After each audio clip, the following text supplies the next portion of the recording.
जय सिया राम। श्री हनुमंते नमः।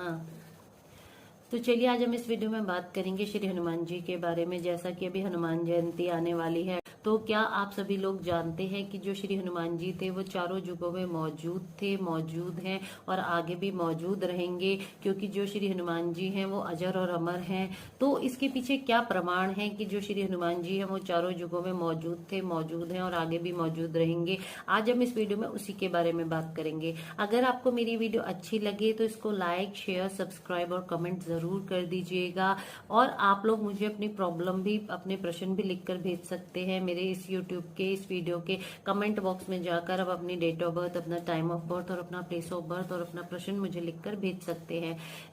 परंतु मैं आप सभी लोगों से एक विनती करना चाहूंगी कि बहुत सारे लोग मुझे अपनी डेट ऑफ बर्थ और अपना टाइम और प्लेस ये सब भेजते हैं, परंतु बहुत सारे लोग क्या करते हैं, वो अपना date of birth, time of birth और प्लेस ऑफ बर्थ भेज देते हैं, परंतु ये ही नहीं लिखते हैं कि वो सुबह हुए थे या शाम को हुए थे। एएम और पीएम ही नहीं लिखते हैं, या फिर अपना डेट टाइम भेज देते हैं, अपना प्लेस ऑफ बर्थ ही नहीं लिखते हैं, या फिर डेट टाइम प्लेस भेज देते हैं और अपना प्रश्न ही नहीं लिखते हैं। तो मैं आप सभी लोगों से यही विनती करना चाहती हूँ। मैं आप सभी लोगों का मार्गदर्शन तभी कर पाऊंगी जब आप सभी लोग जो है अपना डेट, टाइम और अपना प्लेस और अपना प्रश्न जो है वो स्पष्ट शब्दों में मुझे लिखकर भेजेंगे। तो इसीलिए आप जो जब भी मुझे भेजें तो इस बात का ध्यान रखिएगा कि आप स्पष्ट रूप से उसे लिखिएगा। तो चलिए अब हम बात करते हैं श्री हनुमान जी के बारे में।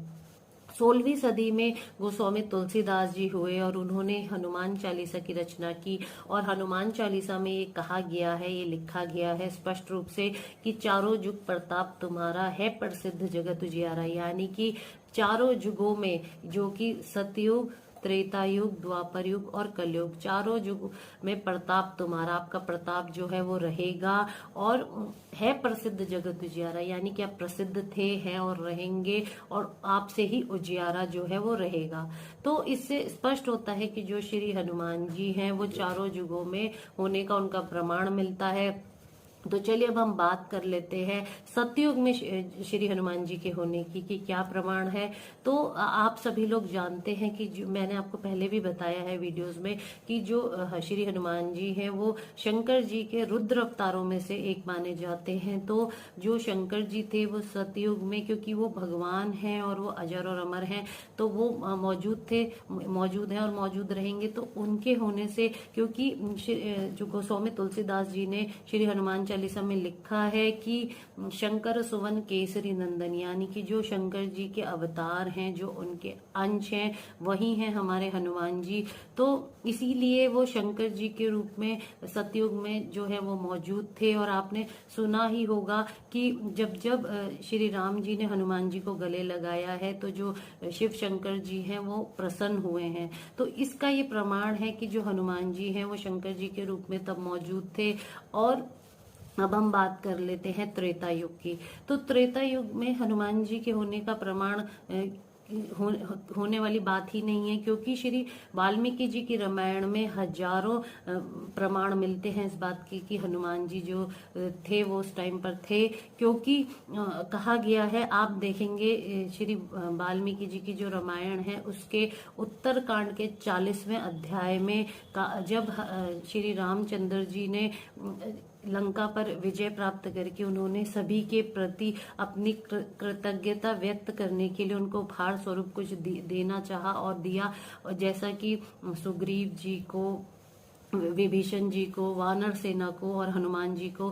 तो जो हनुमान जी थे उन्होंने हाथ जोड़कर प्रभु से ये विनती की थी, ये याचना की थी कि हे प्रभु, हे श्री राम जी, इस पृथ्वी पर जब तक श्री राम कथा प्रचलित रहे तब तक जो है निसंदेह मेरे प्राण जो हैं इस शरीर में बसे रहें। तो उस टाइम पर जो श्री रामचंद्र जी थे उन्होंने भी ये कहा था कि हे कपिश्रेष्ठ, ऐसा ही होगा और इसमें संदेह नहीं है। संसार में मेरी कथा जब तक प्रचलित रहेगी तब तक जो है आपकी कीर्ति अमिट रहेगी और आपके शरीर में प्राण जो है वो बसे रहेंगे। जब तक ये लोक बने रहेंगे तब तक मेरी कथाएं जो हैं वो स्थिर रहेंगी, वो हमेशा होती रहेंगी।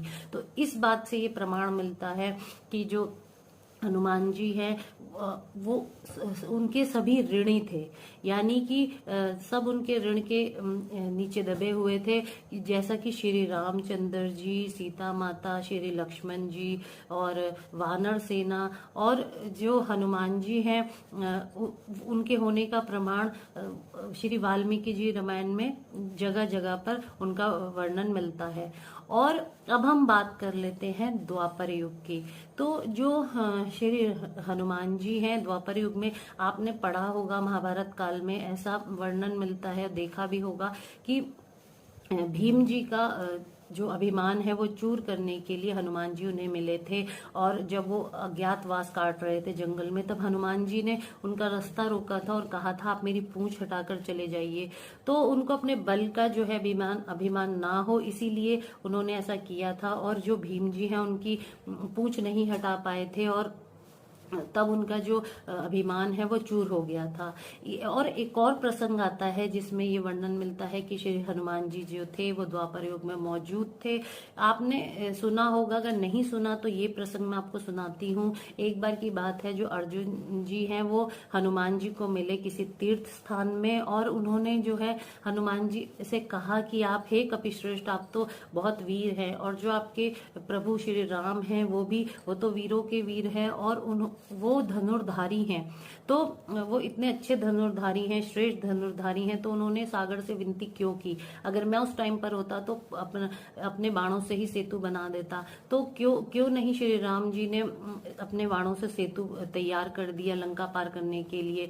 तो जो श्री हनुमान जी हैं उन्होंने कहा कि नहीं, ऐसा संभव नहीं था। अगर हमारा एक भी वानर उस सेतु अगर बनता, बाणों का उस पर चढ़ता, तो वो सेतु जो है क्षण भर में छिन्न भिन्न हो जाता। परंतु अर्जुन नहीं माने। अर्जुन ने कहा चलो ठीक है, हम देख लेते हैं, सामने ये सरोवर है, मैं अपने बाणों से सरोवर पर जो है सेतु तैयार करूंगा, आप जो है इसके ऊपर चल के दिखाइएगा। अर्जुन जी ने श्री हनुमान जी से कहा कि आप अग्नि जो है वो प्रज्वलित करिए, और यदि आपके चलने से सेतु टूट गया तो मैं अग्नि में प्रवेश कर जाऊंगा, और यदि आपके चलने से सेतु नहीं टूटा तो आपको अग्नि में प्रवेश करना पड़ेगा। तो हनुमान जी ने कहा ठीक है, मुझे स्वीकार है। तो जो अर्जुन थे उन्होंने अपने बाणों से सरोवर पे सेतु बनाना शुरू करा। सेतु जब वो बना रहे थे, बाण चलाने शुरू करे, तो जो हनुमान जी थे वो अपने लघु रूप में थे, तो एकदम से उन्होंने अपना विराट रूप जो है वो बना लिया।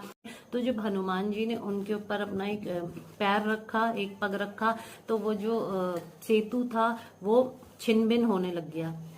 और जब उन्होंने अपना दूसरा पग रखा तो वो पूरा डगमगा गया। और तो जब उन्होंने देखा कि सरोवर में सारा खून ही खून हो गया है, तब हनुमान जी नीचे आ गए और हनुमान जी ने बोला कि ठीक है, आप अग्नि प्रज्वलित करो, अब मैं उसमें समाता हूँ। तो इतने में ही जब अग्नि प्रज्वलित कर रहे थे अर्जुन जी, तो इतने में ही श्री कृष्ण जी आ गए वहां पर, और श्री कृष्ण जी ने सारा प्रसंग सुना। जब सारी बात उन्होंने समझी तो उन्होंने कहा कि मैं कछुए के रूप में सरोवर के नीचे बांध के नीचे बैठा हुआ था, तभी जो है ये बाण जो है वो बच पाया। नहीं तो आपका पहला पग रखते ही ये जो बाण था, बांध था, ये पूरा टूट जाता, छिन्न भिन्न हो जाता क्षण भर में। तो इसीलिए मेरी वजह से ही ये बांध जो है वो बचा है। तब आप इसलिए अग्नि में मत समाइए। तब जो है हनुमान जी को बहुत दुख हुआ था, क्योंकि उन्होंने सोचा कि मैंने भगवान जी के ऊपर पैर रख दिया और सारे में ब्लड खून हो गया। तो उन्होंने उनसे बहुत क्षमा मांगी और बहुत याचना की। तब उन्होंने कहा कि आप दुखी मत होइए, ये सब मेरी ही लीला थी और मेरी ही इच्छा से ये हुआ था, तो आप इसीलिए दुखी मत होइए। और मैं ये चाहता हूं कि आप जो महाभारत का युद्ध होगा उसमें अर्जुन के जो ध्वजा है उसके रूप में हमेशा अर्जुन के साथ रहें, ध्वजा के रूप में। तो हनुमान जी जो है हमेशा जो है युद्ध में अर्जुन के रथ पे उनकी ध्वजा के रूप में वहां पर मौजूद थे। तो ये भी एक प्रमाण मिलता है द्वापर युग में हनुमान जी के होने का। अब हम बात कर लेते हैं कलयुग की। तो कलयुग में जो है हनुमान जी कैसे मौजूद हैं, आइए जान लेते हैं। गंधमादन पर्वत जो है उसमें हनुमान जी का निवास है, ऐसा श्रीमद् भागवत में वर्णन मिलता है। और कलयुग में जो है श्री राम जी की जहाँ पर भी कथा होती है, जहाँ जहाँ सुंदरकांड और रामायण और जहाँ पर भी राम कथाएं होती है, वहां पर हनुमान जी के लिए गद्दी लगाई जाती है, उस पर लाल कपड़ा बिछाया जाता है। ऐसा माना जाता है कि जो श्री हनुमान जी हैं वहां पर मौजूद होते हैं श्री राम कथा सुनने के लिए और सुंदरकांड सुनने के लिए। तो ऐसा करना चाहिए, जो भी अपने घर में रामायण का पाठ करे या फिर सुंदरकांड का पाठ करे या फिर रामचंद्र जी की कथा जो भी करे। और ये भी प्रमाण मिलता है, तुलसीदास जी जो कि 16वीं सदी में हुए, उनको हनुमान जी के द्वारा ही श्री रामचंद्र जी के दर्शन हुए थे। जब हनुमान जी उन्हें मिले तो उन्होंने हनुमान जी को गले लगाया और हनुमान जी ने उनसे कहा था कि मैं आपको भगवान श्री राम के दर्शन कराऊंगा। तो उन्होंने कहा था मैं उन्हें कैसे पहचानूंगा। तो गोस्वामी तुलसीदास जी ने कहा मैं प्रभु को कैसे पहचानूंगा। तो हनुमान जी ने उनसे कहा कि मैं तोते के रूप में वृक्ष पर बैठा रहूंगा और जैसे ही श्री रामचंद्र जी आएंगे मैं अपने गायन के द्वारा आपको बता दूंगा, तो आप पहचान लीजिएगा। तब ऐसा ही उन्होंने किया। जो चित्रकूट के घाट पर जो तो श्री गोस्वामी तुलसीदास जी हैं वो बैठे चंदन घिस के सबके तिलक लगा रहे थे। तब एक दिन जो है श्री रामचंद्र जी और लक्ष्मण जी वहां पर आए, तो हनुमान जी तोते के रूप में वहां पर बैठकर हनुमान जी ने गाना शुरू कर दिया कि चित्रकूट के घाट पर भई संतन की भीड़, तुलसीदास चंदन घिसे तिलक देत रघुवीर। जब उन्होंने सुना कि मैं श्री राम जी को तिलक लगा रहा हूं और मुझे पता ही नहीं है, तब तुलसीदास जी ने उनका इतना दिव्य स्वरूप देख के, श्री रामचंद्र जी का इतना सुंदर रूप देखकर और लक्ष्मण जी का, वो उनको निहारते ही रह गए और उन्हें पहचान लिया। जी के वचनों के अनुसार अजर अमर गुण निधि सुत होऊ, करहु बहुत रघुनायक छोऊ। यानी कि यदि मनुष्य पूर्ण श्रद्धा और विश्वास के साथ इनका आश्रय ग्रहण कर लेता है तो उसको तुलसीदास जी की ही भांति फिर श्री हनुमान जी के और श्री राम जी के दर्शन होने में देर नहीं लगती है। तो इसीलिए कहा गया है कि जो श्री हनुमान जी हैं वो चारों युगों में मौजूद थे, मौजूद हैं और अब मौजूद रहेंगे और अभी भी वो हैं इस पृथ्वी पर। और आपने सुना होगा कि तुलसीदास जी की जो उन्होंने हनुमान चालीसा लिखी है, उसमें गोस्वामी तुलसीदास जी ने ये भी लिखा है कि और देवता चित्त न धरई, हनुमत से ही सर्व सुख करई। यानी कि और बहुत सारे लोग जो हैं वो इधर उधर भागते रहते हैं तांत्रिकों के चक्कर में या और किसी देवी देवता या फिर किसी बाबाओं के चक्कर में। तो हमें इन सब चीजों में नहीं पड़ना चाहिए, क्योंकि जो हनुमान जी हैं वो इस कलयुग में सक्षम हैं हमें जल्दी से कोई भी फल देने के लिए। और इसीलिए वो, क्योंकि वो मौजूद हैं, तो इसीलिए हमें और देवता में चित्त ना लगाकर श्री हनुमान जी में ही अपना चित्त लगाना चाहिए, उन्हीं की ही पूजा अर्चना करनी चाहिए। तो इस बात का प्रमाण मिलता है कि कलयुग में भी जो हनुमान जी हैं वो मौजूद है। अगर आपको मेरी वीडियो अच्छी लगे तो इसको लाइक, शेयर, सब्सक्राइब और कमेंट जरूर कर दीजिएगा। आप सभी लोगों को हनुमान जयंती की बहुत सारी शुभकामनाएं।